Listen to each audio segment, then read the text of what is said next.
Welcome to Go Sports Live. I'm Matty Marshall. Make sure you mark your calendars for September 15th through the 17th as the NXL, the best, the greatest, the most difficult paintball challenge, best league in the world, is heading to Chicago for the event before World Cup. Things are getting pretty interesting. And I would like to introduce a personality that you may already know before if you follow him on his Discord, on his YouTube channel.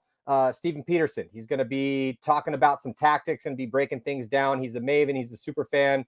He's somebody that has, definitely got in here and digested the paintball content, been watching this for a long time. And this is the types of people that we need. And this is what we're trying to bring you here at Go Sports. We're going to be adding different personalities over time and people that care, people that know what they're talking about, people that are trying to add diverse, different types of attitudes and discussions to the overall conversation. So without any further ado, I'd like to bring in Stephen Peterson from SVP Paintball. Check him out on a YouTube channel. He's got a pretty fat Discord too with a decent following. And, look, there's, as with any sport, our ability to push forward into the world is magnified by how many people care. And we need as many intelligent intellects dissecting this as we possibly can. And so, Stephen, it's been cool to kind of see some of the content that you've been working on. We're going to be talking through some brackets, talking about some tactics, as that's kind of your forte, is analyzing, some of these teams and what they've been bringing to bear when it comes from a strategic and a tactical perspective, and what's happening out there on the pro field, semi-pro field. Again, mark your calendars for September 15th to the 17th, as that is going to be the next big event going down in Chicago. We're going to be talking about the brackets today. But before we kind of talk about the brackets a little bit, Steven, how you doing, bud? I'm doing good. Thanks for that intro. That was quite a bit. So nothing like having the legendary Matty Marshall talk to you, or talk about you rather, since I've been following you forever. That's one of the teams that I followed a long time, was the Excessive versus Dynasty matchup, which was really fun to watch and analyze. But glad to be here. Well, I mean, I don't know if anyone could see all this gray that's been getting into my beard, but guess what? It comes for us all. And but the thing is yeah, man, I mean, I truly do appreciate the people that care about this game that we love so much. I mean, it's an intricate game. It's a very interesting thing, but it's not for everybody, but the people that really love it to the point where they're willing to create content about it to try to get other people to care about this thing that we love so much. And I've said this many times, I will continue to say it. No one just wakes up in the morning and cares about anything. We have to, from a paintball perspective, from our industry perspective, be giving people information that can make them care. And the operative verb in that sentence is make, because no one just like all of a sudden gets up and is like, oh, I really wonder what's happening with Dynasty today. Like, that's not how the human brain works. So we have to dive into things. We have to intricately dissect and discuss certain elements and bring to light certain moments and certain personalities. And there's a lot to dig into. We got 20 pro teams out here, 200 pro players. We got the semi-pro battle that's going down right now, all the divisional stuff right now. I mean, it's actually been super cool. Obviously we have a little bit of a break here in the middle of the season always. But there's a lot going on. We got divisional paintball being played. Oliver Lang is, gallivanting across the country doing his one-on-one tour. I'm going to be generaling for him at SC Village in about a week and a half. Looking forward to that. It's going to be me versus Todd Martinez. So yeah, paintball in all its shapes and forms is important to all of us. But the thing that we cover here, mostly at Go Sports, obviously we do 10-man. We've done a lot of different things, but our beat is the tip of the spear. So let's just at least start with the tip of the spear here and kind of dive right into things with the brackets. So the brackets, the NXL just released the brackets.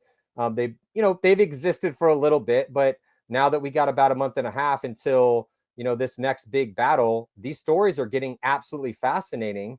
And kind of before Stephen, before we kind of get into these brackets, and again, you focus on tactics. Let's just, if you could just maybe give a shot out or discuss or give a shot towards what you've been focusing on. And this might be the first time that people have seen you, like, oh, dude, who is this Stephen Peterson dude? Like what's going on here?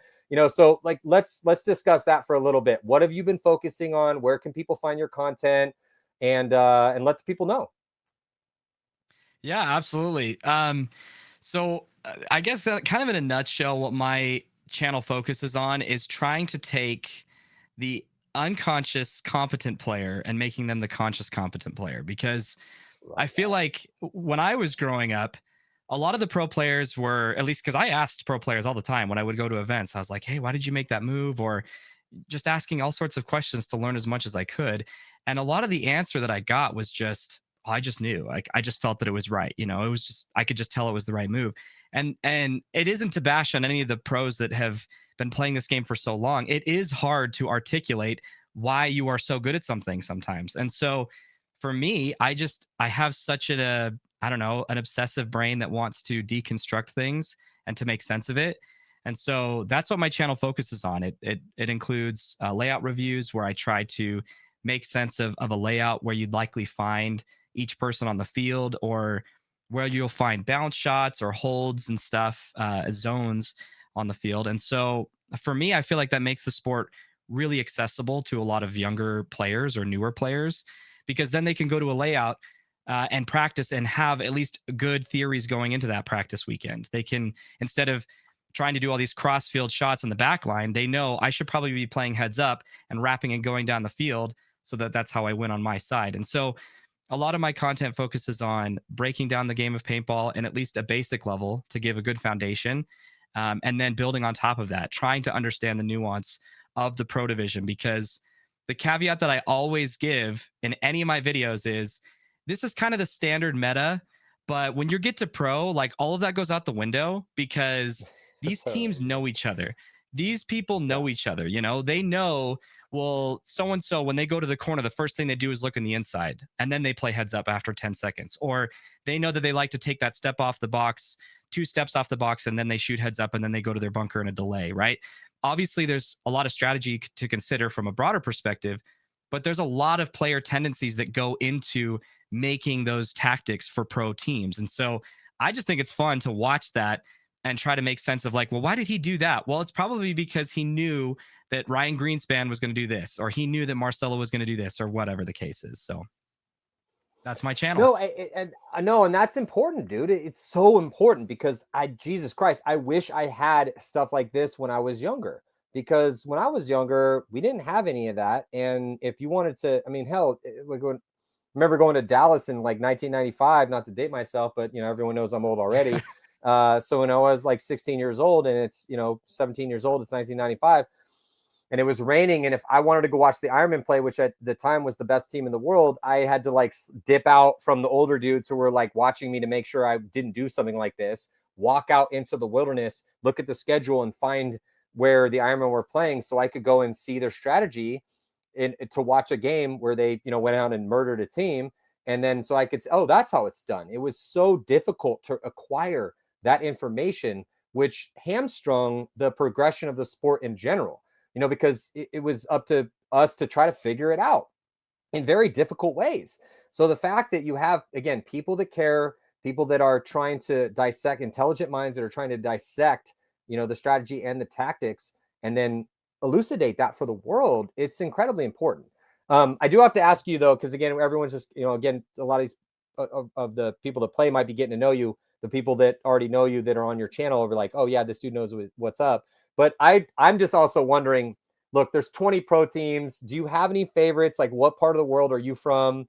Like, who? Yeah, look, we all try to be as non-biased as we can, but everyone has their biases. Like I'm going to be, obviously I played on the Ironman for 5.5 years, and even though I never played on Dynasty, I played against them for so long, and those are some of my best friends. I mean, I officiated Alex Frazier's wedding. Yosh Rao officiated my wedding. Like, those are my homies, even though we were never teammates. But you got to appreciate your enemies as you kind of get through certain battles, because you never know how strong you can be without those enemies. So everyone's going to have their biases. Like, who do you dig? Like, who are your favorites? I mean, what part of the world are you from? Let's kind of open things up a little bit here. People can get to know you a bit. Yeah, that's great. So I have a bit of a soft spot for the Ironman. Some of you know this, some of you don't. One of my ex teammates when I was playing for Bro Army is Christian Martinez. So during the time when we were trying to play D2, he was getting picked up by Ironman, and that hurt us, Yeah. whatever the case is. We were really happy for him. And he did a really good job. Like, I watched all of his games. I'm sure you may have remembered some of those moments that he Oh had up yeah, the center of the totally. field. He played really well. Life hit him. He took a step back from paintball. We'll see if he comes back at some point in the future. But I always have a soft spot for Iron Men. I always want to see them do well. So that's a team that I definitely care about. I from Utah, so we don't have a pro team. Wish we did. But the other team that I care a lot about, because I just absolutely love all their players and especially their coach Mike Bianca, is the New Orleans Hurricanes. Yeah. Those guys have made a huge splash into the pro division, and fortunately, I had the opportunity to scrimmage against them before they went on to pro the next season. We flew out to the Hurricanes camp and played against them, and it was so fascinating to hear and to see how Mike Bianca breaks down the field. And a lot of the He's a content genius. that I've spun up, absolutely, a lot of the content that I've spun up on my channel is a direct result of the things that he shared with me. And so I have a video on my channel called If A Then B Paintball. I'm sure it's not his originating idea, but that was something that he at least shared with me that I wanted to share on my channel. So that's a video up that you can go check out. But he just breaks down the game in a similar way that I like to. And so it's easy to talk to him. It's so fun to watch that team play. And I'm really excited for them this year. Well, before we dive into things, what is your channel? Obviously, it's SVP Paintball, but what does that mean? Where can people find you? What different outlets are you at? Are you focusing, like, where are you putting most of your focus? Is it, towards YouTube, towards Instagram? Do you have your own website? I know you got a pretty fat Discord with a bunch of people there, but where can we guide people again? Because this is important, man. Like, there's a lot of different ways to do this. You have a lot of these. If this is something that you love, there's I mean, there's a lot of cool podcasts that some of the pros have started recently, some non-pros, some media guys. There's clinics you can take. There's a lot of diverse ways to not only enjoy paintball content, but to hyper speed your development as a player, and a lot of ways to just enjoy this. So yeah, let people know where they can find your stuff. Yeah, definitely YouTube is the number one place you can find most of where I put my effort. But I would actually say the second place is Discord for sure. We have almost 1,000 members in that Discord server, which is really cool. Really It's for tight. people who like paintball and gaming. So we have a lot of gamers, obviously within the paintball space, and so I thought it'd be cool to have a home for them. And oftentimes people will just ask me or anybody in the community questions about, hey, how's my form? Like, they'll link pictures and they'll link little video clips of their form, and people will help them on that. So it's definitely a place that's very beginner friendly. There's also a lot of players that are very good within paintball. I even think we have quite a few pros there. Ronnie Dizon's in there. Anyway, so there's a lot of people in there. It's a great channel. And then Instagram, I don't do much with Instagram. I want to do more, but that's also a place you can follow me. When I drop new content, I'll usually post it there. So, yeah. Okay, so let's dive into this here. Okay, so Hurricanes, Ironman are kind of your default teams as far as fandom is concerned, but ultimately you are a fan of the game. So let's just take Ironman, because Ironman have had a rough year. The Hurricanes are definitely a team to be lauded. They're a team to be uh, also dissected as far as their strategy, but they're not winning paintball tournaments. If we could just, so that I would want to press you a little bit here, if we just are taking the teams that are winning paintball tournaments in the past couple of years, I mean, obviously Dynasty's been winning the lion's share of them. Shit, I mean, they almost have won 4 in a row. They got stopped by Damage. Well, they actually got stopped by X Factor, but Damage won the last one. But if we were just to take, let's just say, because the Hurricanes are ranked 7th overall. So let me press you a little bit Mhm. here. Dynasty, X Factor, Damage, Heat, New York Extreme, and Impact. Those are our top 6 teams. Give me 2 of those teams that you would like more than the other 4, out of those 6 teams.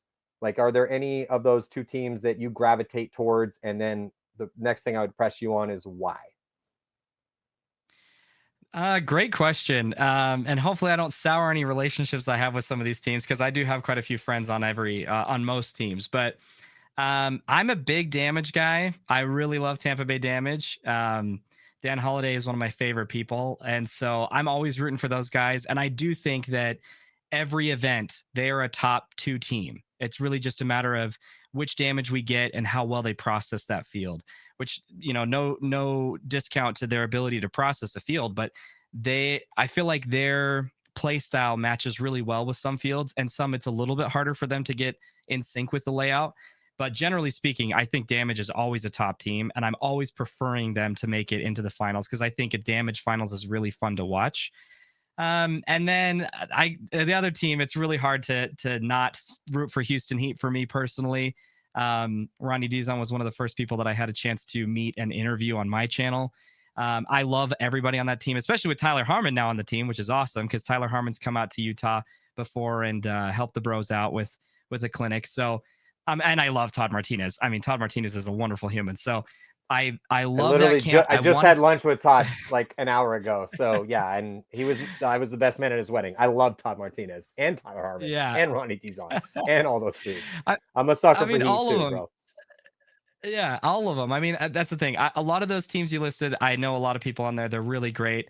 I just am such a Damage and Heat fan. I even love the aesthetic of Heat. I think it's a really cool brand. I like the colors a lot. So obviously those are more personal reasons, but I've always loved watching those guys play in the semifinals and finals. And it's really cool to see Heat starting to pick that pace back up. Well, let me ask you this question before we dive. So just for everyone out there, so the brackets have dropped. Houston Heat's in bracket D. We're going to be going through these brackets. Got probably about maybe 40 more minutes to go here in our show. So we have maybe 30. We'll see how things go. But let's just dive right into bracket D because we're talking about Heat. Heat's one of your favorites. But the question I have for you, since it's kind of on the tip of our tongue right now, since we're discussing Houston Heat, it has been a while since Houston Heat has won a tournament, and they are, just one of the most consistent teams in the game at making Sunday, but they have a hard time winning tournaments right now. I mean, so Todd comes in, takes over as coach. Last year they win the second event, but it's been kind of tough for them since then. I mean, but I wouldn't say tough. I mean, this is a team that's always losing, it seems, by one on Sunday, sometimes to the team that wins the tournament. But when you're looking at Houston Heat, I mean, it is a team that it's for a team that's built to win and a team that prides themselves on winning paintball tournaments. It has been a little bit since they've won a paintball tournament, 6th, 2nd, and 4th this year. And I'm just wondering what your thoughts are. Like, what is it going to take? I mean, because again, they constantly make Sundays. They got a decent amount of third places. They had a second place at the Mid-Atlantic Major in 2022 last year. Unfortunately, they did get blown out in that game by, San Diego Dynasty. And then they won the Mid-Atlantic Major in 2021. And since then, it's just been kind of a list of a lot of high-placed finishes, constant quarterfinals. They're never in the wild card round. A 6th, 3rd, 2nd, 6th, 4th, 3rd, 6th, 2nd. It's just, they're super close. What's it going to take for Houston Heat? What do they need? Yeah, that's a tough one because I like watching them whenever I can, and it seems to be that depending on the form that you find Dynasty in, and if you match up against them, that's going to be a real tough one. So obviously, if they match up with Dynasty, that's a tough team for anybody to beat. But as far as everybody else is concerned, I really think I have seen only a handful of small mistakes, but they were mistakes that led to big results and outcomes. Tightening those up would, I think, help them a lot. And I think that in the moments where things get a little crazy, because if I remember right, this year, they've had a lot of really close series that were really big heartbreakers for them. And in those moments, it seemed to be that they relied a lot on those big players, Dizon, Tyler Harmon, and there's many, many more on that team. But it's that when things get crazy, I feel like they rely a little bit too much on individual skill. It isn't to say that their teamwork is bad by any means, because it's not. But it's just that in those moments where things got crazy, at least in those tiebreaker points, I don't know. It almost looked like they relied a little bit too much on that individual skill as opposed to working together as a team to pull out those wins. But again, the games that I watched, they were so close to making it past the round that they got dropped out of. But yeah, I mean, again, every single time that Houston Heat loses on Sunday, and they're losing to top level teams, if we just kind of track it back, at the second event, Houston Heat lost to first event they again quarterfinal loss, great in the prelims, took down Revo, took down Diesel, didn't let the Ironman score a point, beat a tough Hurricanes by 2. Hurricanes give everyone such a good game. It's interesting to kind of track their record. And then they lose by 1 to Damage. And then second event, Houston Heat goes through the quarters, a 1-point win, very low scoring games in an interesting field against New York Extreme and Infamous, lose by 1 to Dynasty. Third event, Houston Heat loses to, again, the team that wins the event in Tampa Bay Damage after blowing out Notorious by 4, beating Diesel by 3, and then they lose to Damage by 1. So, I mean, Houston Heat is to me, this is one of the more compelling stories in pro paintball right now. Houston Heat has not won a tournament for them in a while. They keep losing by 1 point on Sunday. What's it going to take? They have made very few player changes. Mishka was gone for a while. They got Mishka back on this last one. I've talked to their leadership of their team constantly about this situation. I mean, yeah, they picked up Connor Kelly in the offseason, but they do not like to make changes in their roster. But at what point do you need to make changes in your roster if you're not getting the results? But the problem is, if you're on the razor's edge of either losing or winning, losing by 1 point to teams that are winning the event, it's like, do you really need to change things? Like, what is it going to take? So that's just, I feel, but those very small, minute discussions, though incredibly difficult for both them and their fans, kind of creates a lot of different conversation, because there's a lot of different ways you could go with that. And, I don't want to spend the whole show talking about Houston Heat because there's 20 different pro teams, but it is a very interesting conversation on the pro level, because now with 2 events left to go, if you're going into this next event in Chicago and you want to put your money with like a little bit of odds with your boys on a team, Houston Heat might be that team, because they're on the precipice constantly of being good enough to, again, to win a tournament. They're definitely, it's not that they're good enough to win a tournament, but it's in that moment, what's going to happen, right? And if they've gotten some bad breaks, but they're super close. Again, when you are losing by 1 point to teams that win the tournament, I mean, that's as close as it gets. But those are the most frustrating losses. I've been in that situation quite a bit over the years. That's an incredibly frustrating situation to be in. Is there anything, and if your answer is, I don't know, that's totally fine. Because to be honest, I don't even really know, Steven. Like if I was pressed on this, as far as like a tactical perspective, I mean, again, I could spend an hour discussing it, and I have with Todd and, some of the guys on that team, with Ryan. Ryan's one of my boys, and, me and Todd are close. I literally just had lunch, like I said, with Todd earlier. But when you talk through all these different variables, it's like, there's so many different things. When you lose by 1 point, it's really hard. When you lose by 5 or 6, who cares? There's 50 things that could have gone differently, that you could discuss. But when you lose by 1, that's a whole different discussion. There's very specific instances, and a lot of pressure goes to those mistakes, but they're super close. And I think that Heat is a favorite coming up in Chicago. That's kind of why when we started going towards Heat, you said that was one of your favorite teams. I was like, okay, let's talk about Heat. But from a strategic perspective, is there anything that you saw when you're going down and looking and going back and rewatching those games, breaking it down, that you would change, or highlight, or anything that you would like to discuss from like a tactical and strategic perspective with Houston Heat moving forward? Well, I think a lot of the things that I would discuss have actually been corrected slightly. To me, they had a pretty, maybe this is a derogatory term, they had a bit of a bloated roster in that they had a lot of really good players, but they couldn't play them all, obviously, right? And they still do. That isn't to say that they haven't, but they have dropped some players to kind of make room for others.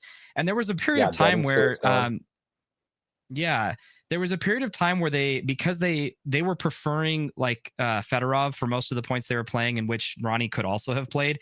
There were a lot of points where it was Ryan. Like, well, Ronnie, yeah, or Ryan.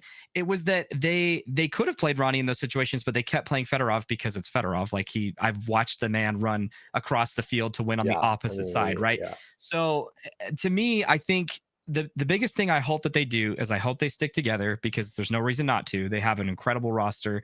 Like you said, losing by 1 in any series, especially against a team that goes to win the tournament, really means that it was like one mistake.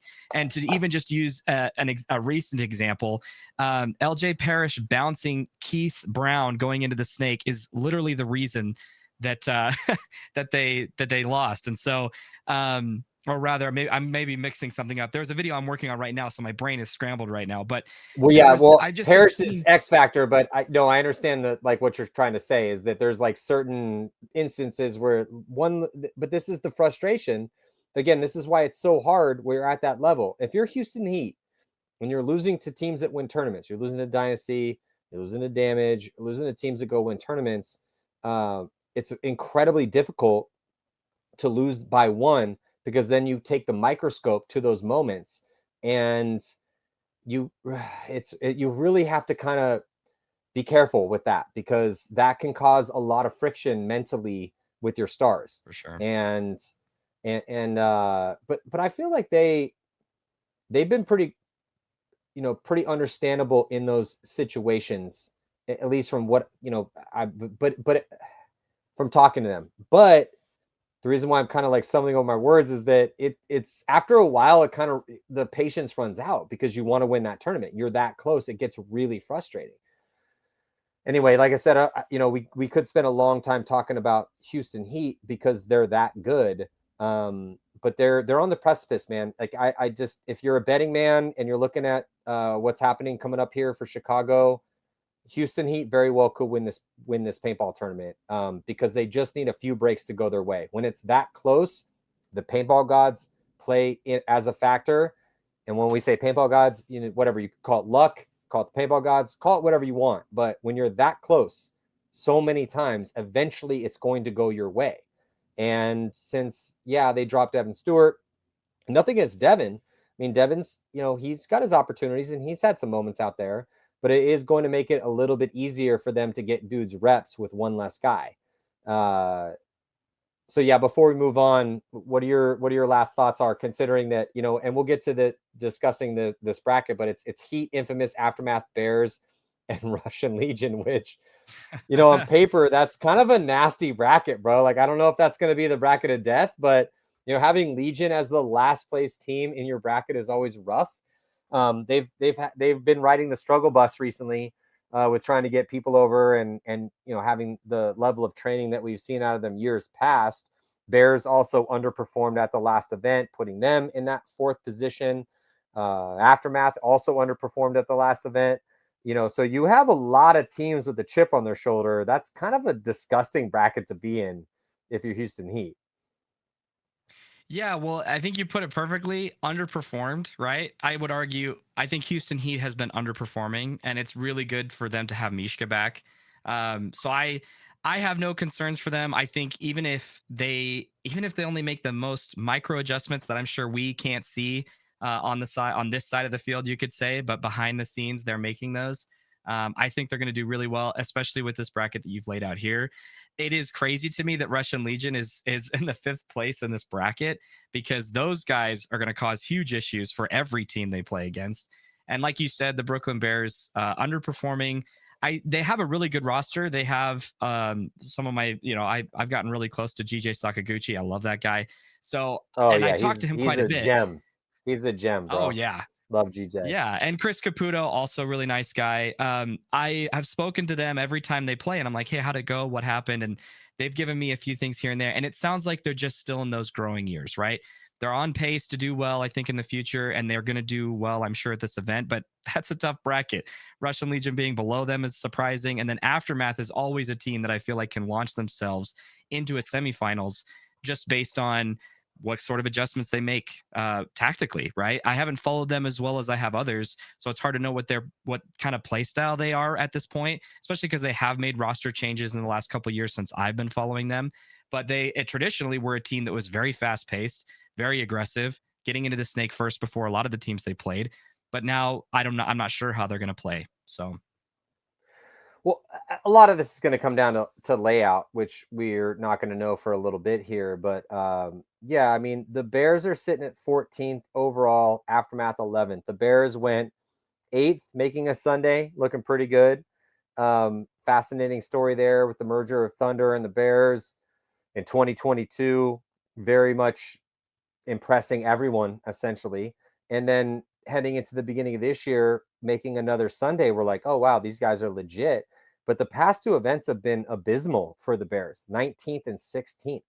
I mean, they went 3-1 with a -11 at the last event, even taking that 16th place.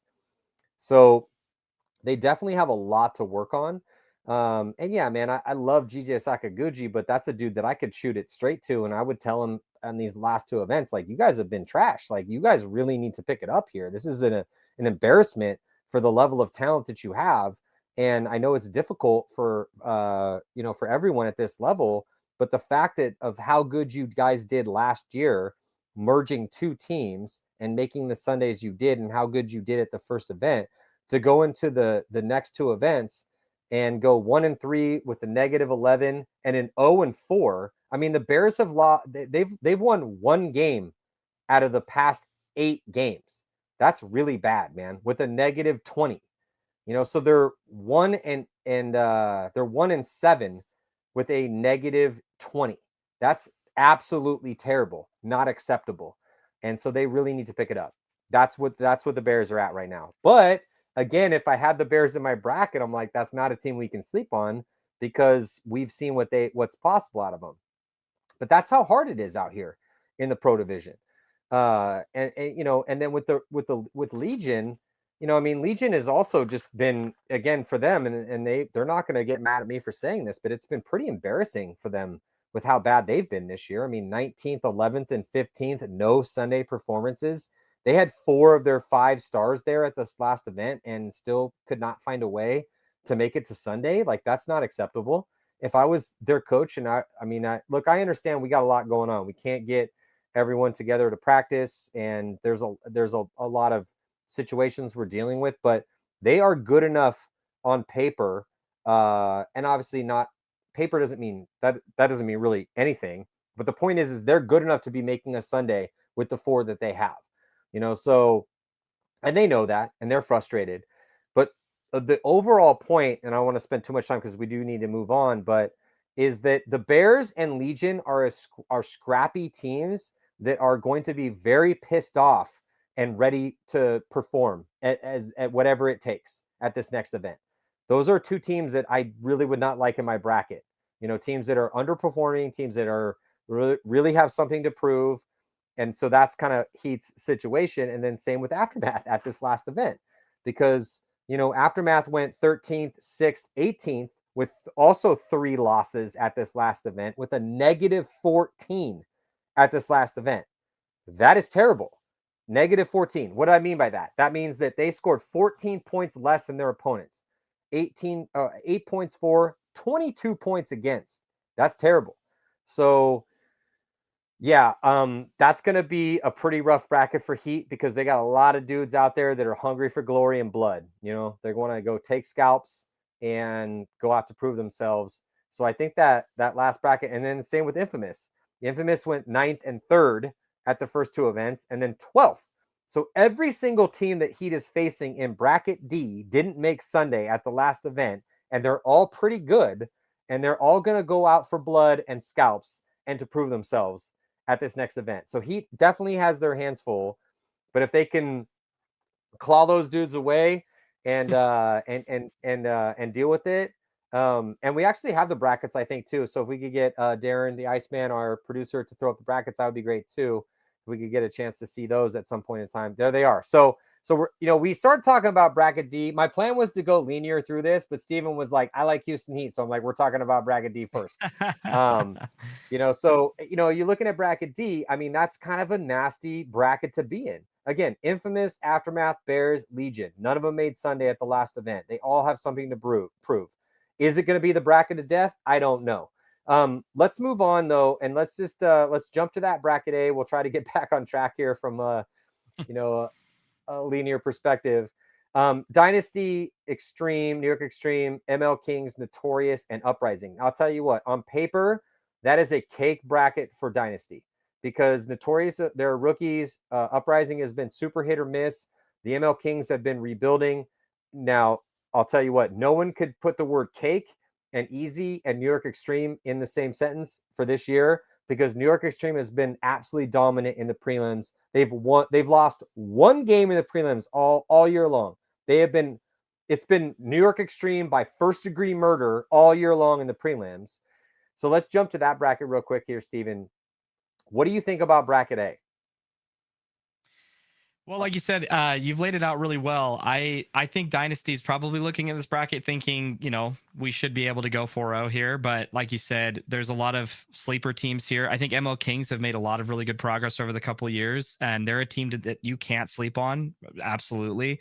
Austin Notorious, like you said, their rookie year, they're still learning. I think Dynasty can handle them pretty easily. And Uprising is inconsistent. It's sad to see. I would like to see them be a more stable organization. And just observing them, they struggle sometimes depending on the layout. And then New York Extreme is not a team that I followed New York Extreme when it was Harris Hussein, and then obviously he moved around. He was on Russian Legion for a hot minute, and I think he ended up. You'll have to tell me. Is he on Diesel right now? I can't remember. There's a lot of people that are on Diesel, so No, I'm not he's sure. on. Well, what's funny is he's on Notorious, so he's going to be playing Oh, that's against right. That's his right. boys. Yeah, so he went to That's right. he went to Legion for a cup of coffee, and as they say in Major League Baseball, he went to Legion for a cup of coffee, and then wasn't getting any playing time, and then he went to Notorious, and I'll tell you what, man, hats off to Harris Hussein. Harris Hussein played his ass off at the last event, and he helped Notorious get a spot into Sunday. They ended up taking 10th at the last event, and part of it wasn't, not by any stretch of the imagination was it all Harris, but Harris played very well for Notorious as a veteran on that squad, and he helped them out a lot. I didn't know how that was going to go down. I was kind of interested, and I like Harris Hussein a lot. He's a good dude. He's fun. But he is very vocal. He's hard to deal with as a teammate, but I feel like he started to kind of learn his lessons. But dude, he went to Notorious and he was a gunfighting machine for them, man. Like he was shooting dudes and he turned some points around for them. So he definitely helped Notorious out. And yeah, so he will be playing against his boys, New York Extreme, in the prelims to try to help Notorious get back to Sunday. The fact that Notorious even made it to Sunday after, a 14th, a last place. I mean, Notorious went 14th, literally last place at the second event, and then made a Sunday and lost to Heat by 4 on Sunday in the wild card round. But it is an interesting bracket for numerous reasons. The ML Kings are another team where I'm like, where are they at right now? 11th, 9th, 11th. I mean, they've been as consistent as you possibly can get, but in that middle ranks, ranked ninth overall, with only one Sunday made. But Jesus, dude, 11th places and then a 9th place.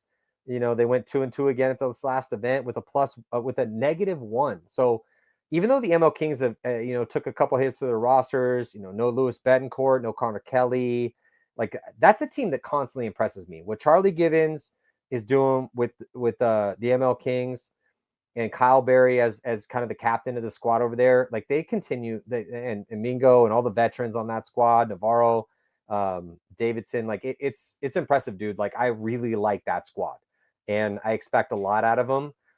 But they're still kind of in that rebooting stage. Maybe not though. Like maybe they're ready for it. They've been again literally 11th, 9th, 11th. That's why they're at that third tier.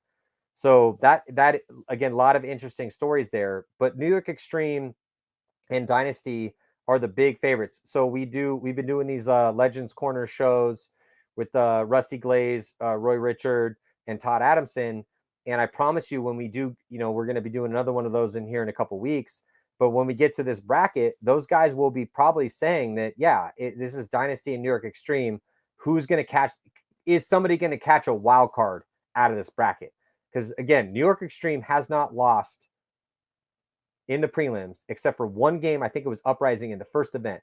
But other than that, it's been just nothing but New York Extreme just exerting their will on everyone they're playing in the prelims, and it doesn't matter who it is. And I think they're getting Jerry Carl back. They didn't even have Jerry Carl at the last event. So, like, that's how good New York Extreme is. So Dynasty going to be pissed off the fact they didn't win 4 in a row. That's going to be scary. New York Extreme gets Jerry Carl back. That's going to be scary. So to me, it's like, all right, look, ML Kings, Notorious, Uprising. Love you guys. Prove me wrong. But on paper, we got to give this to Dynasty New York Extreme. Paintball is a what have you done for me lately sport. And based on what we've seen, like I don't know how anyone else could paint the picture that they're going to be the top 2 out of that bracket moving on to the quarterfinals, and who's going to catch the wild card spot from that, if somebody catches a wild card spot from that bracket. What do you think, Steven? Yeah, this bracket A, like you said, I think it's a pretty standard bracket. I think it's going to pan out how it's how it's drawn up here. It's going to be Dynasty probably first, New York Extreme second, or those two will change positions. And then honestly, yeah, I actually think Notorious is I think they're in good position to possibly earn that wild card round. ML Kings is also there as well for me. Uprising, I'd like to see a bit more consistency out of them before I gave them that Me spot. too, But bro. hey, Me too. I would just love to see that organization. I don't know, rise to the occasion in that sense, because they unfortunately a lot of the brackets that I see, they are usually the 5th tier, which is sad. But it would be cool to see those guys step up as well and earn that spot, which we have seen before, right?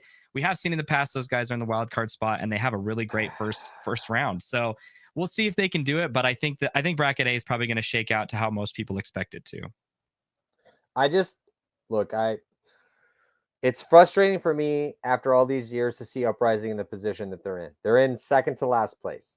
They're in 19th place. Now, they're in 19th place by a decent amount. It's 136 overall to 29.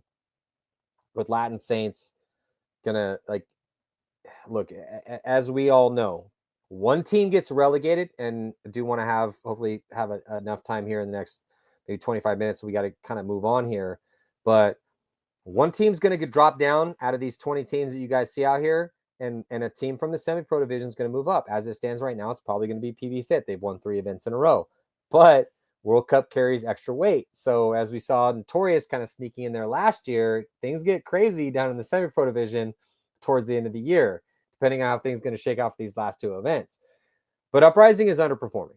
18th, 17th, 14th, guys, you are better than this. There's no reason with the guys on that starting roster, with Scotty Knight, Ilya, and Borromeo, and Scotty Graham, and Tucker has been in and out, but Tommy Tucker, and I mean that team, like talent wise, is kind of nasty. So I really need Uprising to step up, remember who they are and how good they are, how experienced they are, and put it together. I don't know, it's going to take more practice here towards the end of the year. I'd like to see them play some top teams in practice, but they are underperforming. You know, we talked about who's underperforming, who's overperforming. They are underperforming right now, and they need to step it up. Let's move on to Group B here, because we got 2 more to talk about. Don't have a ton of time to do it. So we got X Factor, Impact, Revo, Energy Elite, and the Ironman. What are your thoughts on Group B? Well, this is a group that on any other tournament or day, like those top 4 teams especially are primed for Sunday. I mean, obviously X Factor, Impact, very top teams. Impact losing a lot of their star players in the last couple of events, I believe. I'm not sure how long it's been since Goldman and Spica have been off that roster, but they're still a great team. You can't ever sleep on Impact. No way. I feel like a lot of usually in my mind, when there's an inconsistency in performance, it's usually a structural issue, in the sense that they may be, especially with only having 1 weekend to practice a layout, that has shaken up a lot of teams' performance because of the way that they applied, or rather practiced, those layouts. And so it has been interesting to see how teams have shaken up, like Energy Elite falling to the 4th position when I believe it was in 2021 or something. They were going like mercying teams and going, undefeated in the prelims, whenever that was. So surprising to see them fall to tier 4, but that's a team that you can't ever sleep on in my mind. And same is true for Revo. I would like to see Ironman do better than they have in times past. I know that they've changed their staffing, and I can't remember the names off the top of my head. I know they're very famous, but the team, the people that are coaching them now are, I mean, you would know, but they've got great leadership there. I think it's just going to take a little bit more time for that information to trickle down. Plus, they have, last I checked, they had like 10 people on that roster or something like that. They've got a lot of people who came over from Aftermath. It was the Brooklyn Bears when they merged. So they are a team that I feel like just needs a little bit more time, and hopefully they could win a wild card spot. I think that's their best chance of making it to Sunday. But I think, again, this bracket's probably going to shake out like it's written here. San Antonio, X Factor, Impact being top 2 in the bracket. I don't disagree at all, Steven. The thing, look, X Factor is on a high. X Factor now 5th, 4th, 2nd. They're tearing up. I feel that after the loss, losing Archie at the end of the beginning of last year, and then they, certain guys that can play, can't play. They did lose Jesse Stevens in between this last event, so that's one less weapon. But he wasn't getting a ton of playing time, so that's gonna give the guys that are already kind of instituted into the structure of the starting five more time to vibe. So I think X Factor, to be honest, and I'm not like calling it for X Factor on this next one, but it would not surprise me if X Factor went in and won this tournament coming up. It really wouldn't, because when you look at how well they did in the run up to this at this last event and beating the teams that they beat, they did lose the Diesel by 1, but that was only to sharpen the sword. On day 1 on Friday, won by 4 against Legion, lost by 1 against Diesel, beat Uprising in a tough game. Again, Uprising, man, like that's a good team. They just can't seem to like summon all of their spirit to win enough games to make it to Sunday on a regular basis. They are consistently underperforming, and it's frustrating to watch. And then they beat the brakes off Infamous. I want to beat the brakes off Infamous, but they beat them by 4. And then they go in on Sunday and beat a very hot NYX team by 1, beat Dynasty by 1, and then lose to Damage in super overtime one-on-ones. So that's a team that has drawn a lot of strength from recent situations. Now, Impact also, that's another team that it would not surprise anyone if they showed up and won this next event, because they won 2 in a row last year before World Cup. And yeah, constantly dealing with okay, is Mouse going to play with us? Is he not? Is J-Rab going to play with us? Is he not? But Impact is a team full of all-stars. Everyone on that team was an all-star stud on the team that he played on before he got on Impact. Like, so best believe that team could just rip off a win at any point in time because they have that level of talent. It just depends on the run that they have, the read on the field, but they're going to be a favorite constantly. That's a team that also just never doesn't make Sundays. They beat Damage in the wild card round because they went 2-2 in Texas, but they haven't faced a ton of adversity. If you go back for the past couple seasons, I mean, yeah, sure, Chicago in 2021, a 10th place finish there, but that team's been incredibly consistent with 2 wins in a row at the end of the year. Other than World Cup. So 4th place at World Cup, but a 1st place at Chicago last year. So they're the defending champs, from Chicago at this event last year. Revo is on a rebuild. They just lost, they lost one of their guys. They went back to Energy Elite as Zach made the move back to his old school team. So I'm kind of due for a call with Revo to kind of see where they're at with their heads. So I don't really know where Revo's at with where they feel. They did make Sunday at the last event. Energy Elite has also been playing roster roulette past couple seasons. They just lost their coach and one of their best players, in Elliot Weaver. That's not going to help. Yeah. So that's a tough position. You lose your coach. Weaver has been, I mean, I know maybe a lot of people don't know who Elliot Weaver is, but that dude has been lights out for Energy Elite for the past couple seasons. He's one of their best players. I would be shocked if a contender doesn't pick up Weaver. So that's a hit to them, and getting Geiger back is good for them, but they have some work to do. And then the Ironmen are just kind of all over the place. And yeah, like you said, dude, I'm also super biased for the Ironmen because I played on that. I grew up in California. The Ironmen were the best team in the world when I came up. I wanted to be on the Ironmen. I got on that team. I helped them win a title. I was on that team for 5.5 years. So yeah, I have a giant soft spot in my heart for the Ironmen, but also that's probably one of the teams that I'm the toughest on. Because, I mean, it's kind of like family for me, like you're going to be way harder on your family than you are on a stranger because they're close. And so I'm not going to mince my words when I'm talking about the LA Ironman, and they need to step it up. To be honest, they're embarrassing the Shield right now. And the fact that they're in that bottom tier with the talent that they have is embarrassing, and they need to step it up, like that. And they know that. And if anyone that's on the Ironman wants to come and talk shit to me on the fact that I'm being critical to you because you guys are in the bottom tier, like, come get some, dude. Let's go, son. You want to discuss how you guys did? Well, you guys have been trash this year, so like, let's go, step it up, it has been difficult, like, they've been trying to do the best they can to put the most lethal roster they possibly have out there. They've had some highlights.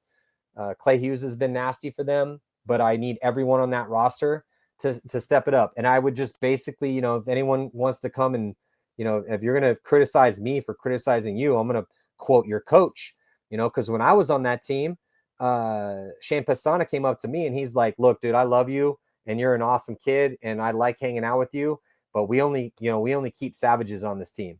So if you're not going to be a savage and you're not going to go out there and take scalps and you're not going to, like, be a killer, then you can't be on this team, because we're not running a club. Like, this is not a club. This is only a team for people that are the best in the world. So if you're not going to be one of those people, and I believe in you, and if you don't believe in yourself, what are you doing here? And so that helped me become the player that I ended up being. And so if they need to hear that, that's fine. But however you need to hear it. But they are underperforming. I would just, first of all, any criticism that Matty Marshall ever wants to give somebody, you should take that. But I think we wouldn't be surprised, or I wouldn't be surprised rather, to see some shakeup in their roster as we come towards the end of the year, especially going on into 2024, because I think they are trying to find who those savages are. Like I said, unless they've made roster changes that I haven't been keeping up with, they have a lot of people to work with. And I think they're just trying to find out who's meshing and connecting.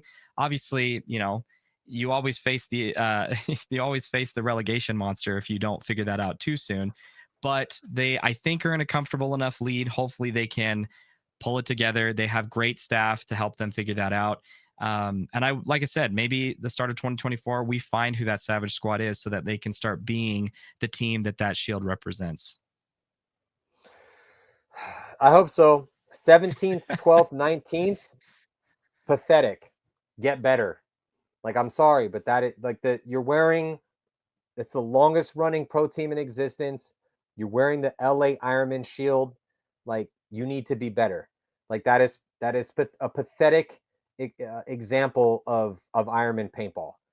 Like, you got to make some Sundays. You need to be competitive out here.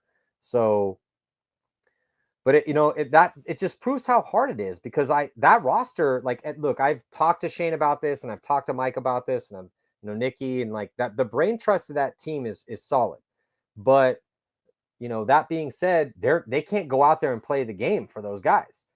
So I mean, those guys need to go out there, and they, the Ironman, they won Vegas in 2020. That was a very impressive performance, and the only guy that's on that roster that's still there is Al Fernandez.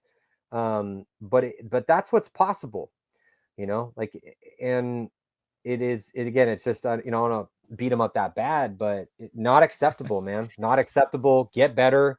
This is pathetic. Like, you can't be, the Ironman should not be 18th place.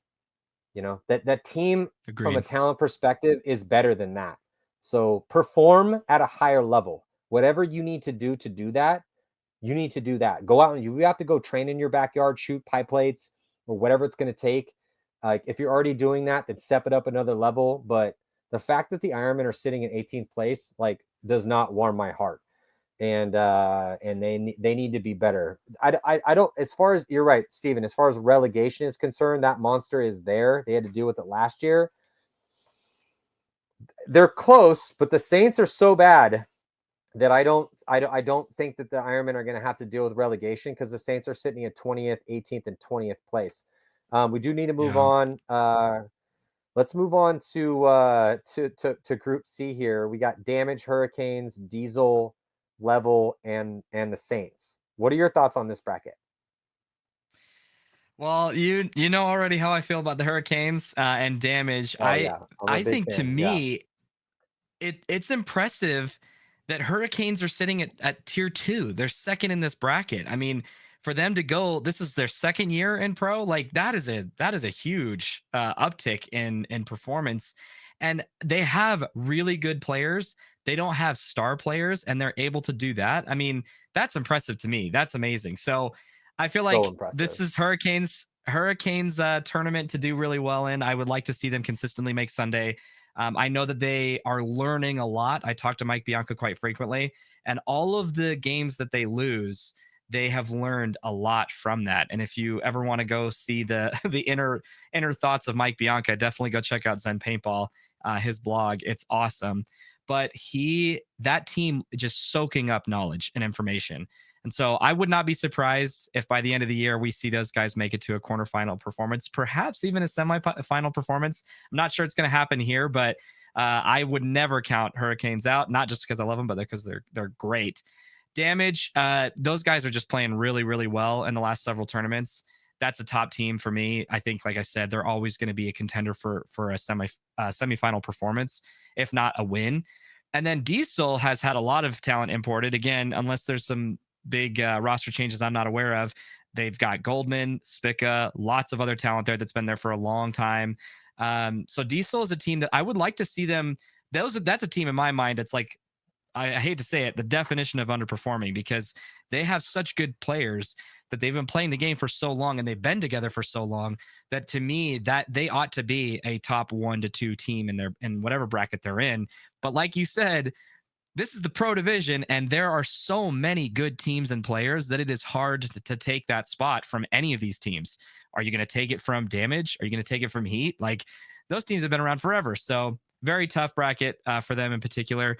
Columbus level, I'm not sure what's going on with their roster. I know you've mentioned something about they've changed some players out here and there, but they're a team that they really ought to do better. I would like to see them do better. For a long time, they were doing really well, but it sounds like whoever they lost, I think you mentioned something in a coach, that must have been a huge hit for them because they have struggled to perform like they did. Well, the issue for them is that they lost Sam Soberg, got picked up by LA Infamous. They lost Robbie Goldsmith, even though I love Tyler Doby or their new coach. He's great. But to me, the biggest problem, and then they picked up Damian Ryan. But to me, the biggest loss that they had, like Silberg was a big loss for them because they have not had anyone to step up on that D side for them to play as well as Silberg did. Even though Silberg wasn't quite at all-star level, but he was pretty solid for him over there. But but the problem is they lost Weber. Corwin Weber was a huge loss for them, and he blew his ACL out skiing at the beginning of the season. Weber was a giant loss for them. Weber was getting so good. If they had found a way to keep Weber healthy and keep Silberg on the team, and like I love Robbie Goldsmith, but Robbie Goldsmith's like the CEO of like a whiskey company now. Like that dude's a beast. So he just couldn't really give his time like the time he needed to be a coach. So, and I'm not like saying anything about the coaching situation definitively, but I understand why Robbie couldn't do it, even though he wanted to do it. And Tyler's great. So, but to me, it's just this is another team that is just underperformed. Like when I look at what they've done before and how well that team has been, especially how good that Damian Ryan has been for them. Like Damian Ryan has been a beast for them. So he stepped into Weber's spot, no prob. Like he was solid as that 2, mostly on the snake side, different spots, but like he did a good job for dipping in and playing for Weber when Weber got hurt. But if they had Damian and Weber and didn't lose Silberg, I mean, it could have been a completely different situation for Columbus level. They're sitting at a 16th, and a 13th. They have not made a Sunday in 2023. They went 2-2 at the last event with 10 points for and 17 points against for a -7. Beat Energy Elite, lost to Damage by 5, beat the Bears by 1, lost to Dynasty by 6. They're again just underperforming. So when I look at this bracket, absolutely Hurricanes, Damage, and Steven, I have to completely co-sign on your love for the Hurricanes. If you're a paintball fan, especially you're a divisional guy, and you're not a giant fan of the Hurricanes, like, dude, what are you doing? Like that's probably the biggest team that you should be a fan of. If anyone's not like just look, and there's a lot of reasons to be a fan of a lot of these teams, and I'm a fan of a lot of these teams, but there's 200 pro players ish, and there's 20 pro teams. But Jesus Christ, dude, like if you're a fan of the game and you have not been impressed by what the Hurricanes have done in 2 years, like I don't know what is ever going to impress you, because it's been insane. I mean, they went pro in 2022, took 14th at the first event, and then they immediately took 6th out of 15. That's You know, so amazing. yeah, not everyone was there, but they went from not ever playing pro and then 14th out of 20 to 6th of 15, and then they railed off a 5th at Chicago, a 14th at World Cup, and a 7th, a 7th, and a 6th. Like that team is on the rise, and it is, and Yeah. they didn't even have like all their guys at this last event. So yeah, I mean, you go down the list, it's a very competitive team from a talent standpoint, but they don't have any superstars. Like I've had conversations with some of these guys that run the top teams, and they don't even know who they would poach off that team. That's a really good thing for Mike Bianca. You know, it's not just like one or two dudes. You know, so if you're looking at, yeah, because every single one, like Pate, Camp, obviously Stuart Ridgel, you know, I mean, everyone on that team has had their moments. But if you're going to go and try to pay someone money to, you know, to betray their boys and the run that they have, like who do you give that money to? You know, it's like, hey, Yeah. Stuart, I'm gonna pay you 30 grand to play paintball next year, or whatever. Hey, Drew Bell, what do you think about making 45 grand playing paintball next year? Or hey, do you want 10 guns or whatever it may be? Because it's going to be more than they're making. And but the problem with, if you're trying to like cherry pick the Hurricanes, is who's that dude going to be? Like they have a lot of different dudes on that team that are contributing. So that's very beneficial. And that's just like we've used the term blue collar baller before throughout the Mm. years, but that's a great descriptor for this team. That is a blue collar baller squad. These dudes don't give a shit. They all have regular jobs. They love this team. They came up with this team. I hope they can keep it together.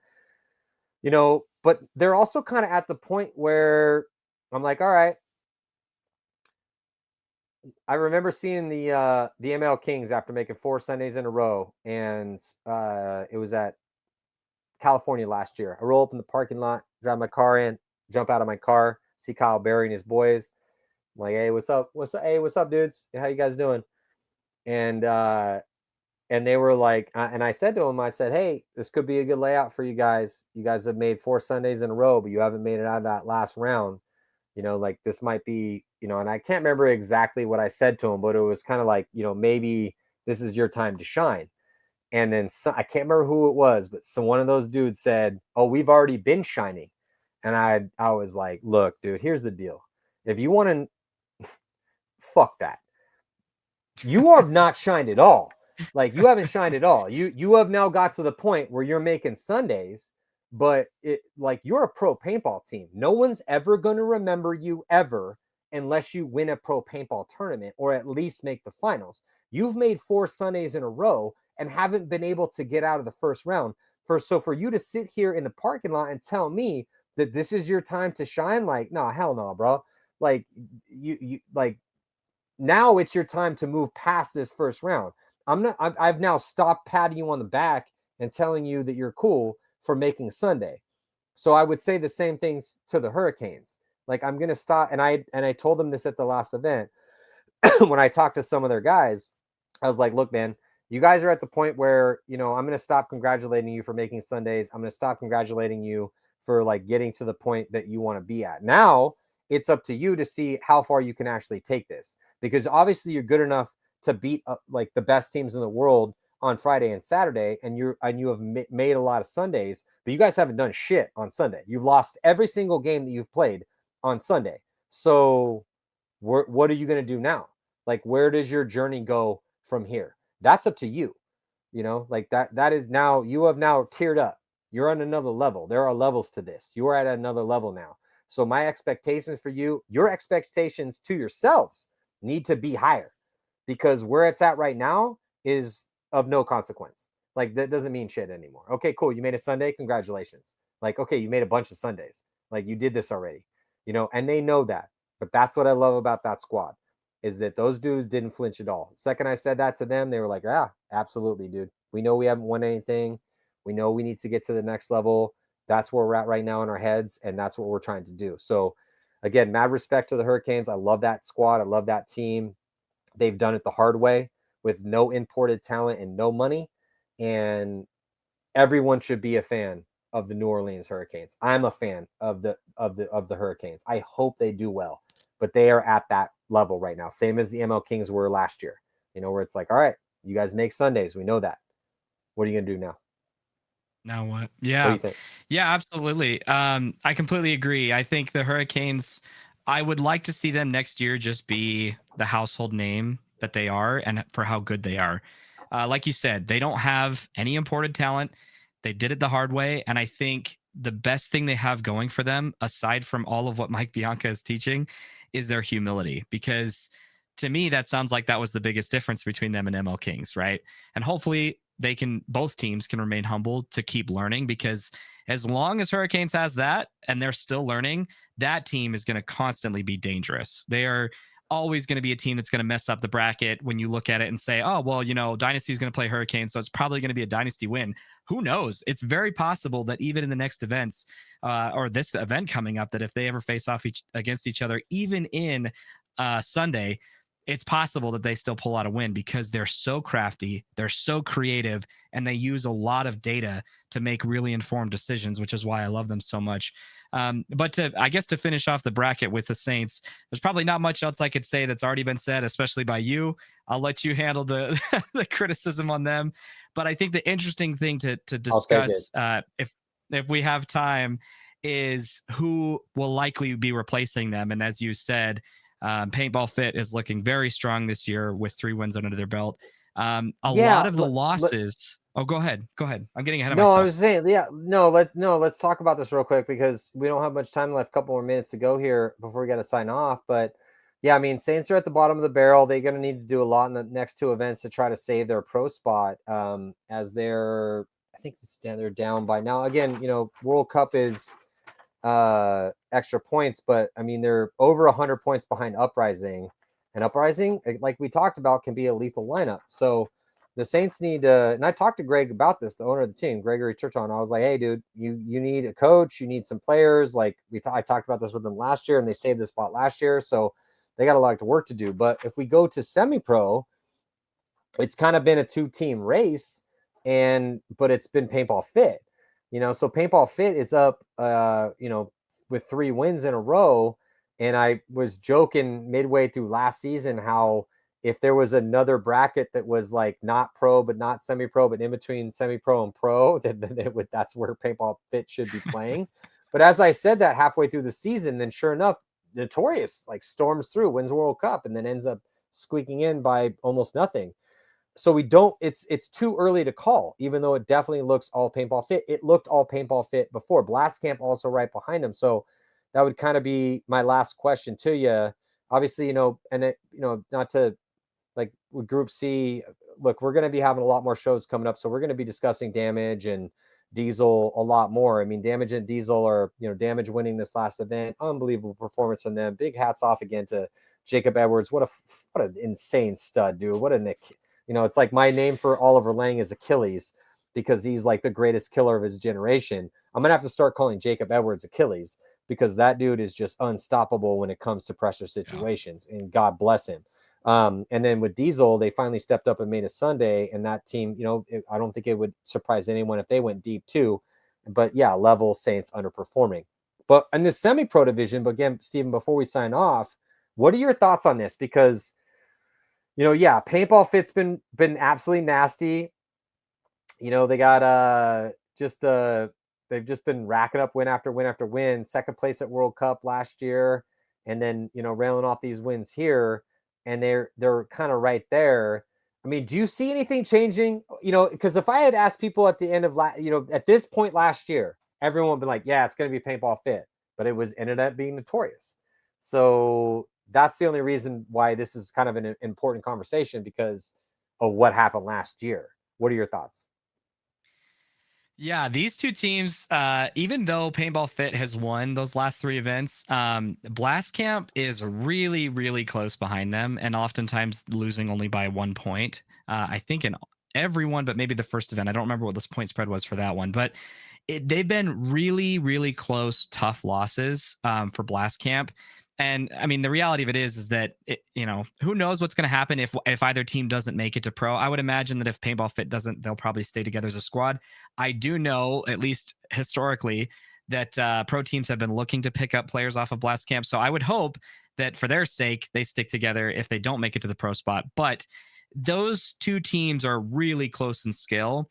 And I have a video on this that you guys will hopefully be able to see here shortly. So I'm not going to spoil the ending, but uh, the mistakes are so small in the semi-pro division between these two teams that it really could be anybody's game. And I had the privilege of interviewing Scott Stewart for the previous event or a couple events ago, and a lot of the things that he had to share were just they noticed tendencies that they're playing off of. I think a little bit better than Blast Camp. That's at least seems to be the case so far. So I think if Blast Camp can make those adjustments, the hard thing is that Paintball Fit just plays, solid players in every position. So if you're trying to scout what Scott Stewart does, well, he goes everywhere. And so, whereas, I think there are some players, the difference between how Zach Hogue plays versus how, who was it? It was, Cody LaPapa. Those two oftentimes will rotate with each other.